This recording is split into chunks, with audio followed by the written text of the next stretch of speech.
মেদিনীপুর গ্রামে যাত্রীবাহী বাস উল্টে গেল রাস্তায়, আহত বেশ কয়েকজন, কেউ কেউ আশঙ্কাজনক। ঝাড়গ্রামের বেলপাহাড়ি থেকে মেদিনীপুর আসার পথে নিয়ন্ত্রণ হারিয়ে উল্টে গেল যাত্রী বোঝাই একটি বাস। সোমবার দুপুর ৩টে নাগাদ ঘটনাটি ঘটেছে মেদিনীপুর সদর ব্লকের গুড়গুড়িপাল থানার অন্তর্গত লোহাটিকরি এলাকায়।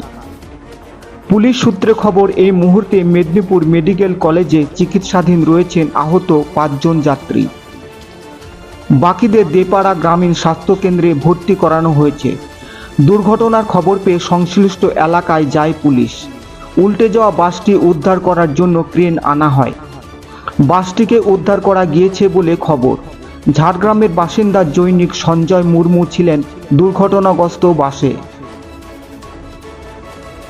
তাকে ভর্তি করানো হয়েছে মেদিনীপুর মেডিকেল কলেজে। হাসপাতাল থেকে তিনি বলেন, কিভাবে ঘটল বুঝতে পারছি না, তবে হঠাৎই বাসটি পাল্টি খেতে শুরু করে। কোনো রকমে লোহা রড ধরে আমি বসেছিলাম, আমার মাথায় এবং কাঁধে আঘাত লেগেছে। সুভাষ চালক নামে বাসের এক যাত্রী বলেন, ঝাড়গ্রামের দিক থেকে বাসটি মেদিনীপুরের দিকে যাওয়ার সময় হঠাৎই নিয়ন্ত্রণ হারিয়ে উল্টে যায়। পাল্টি খেয়ে বাসটি রাস্তা ছেড়ে মাঠের মধ্যে গিয়ে পড়ে। তবে যাত্রী কম থাকায় তেমন বড় অঘটন ঘটেনি। কিভাবে এমন দুর্ঘটনা হলো তার কারণ খতিয়ে দেখছে পুলিশ।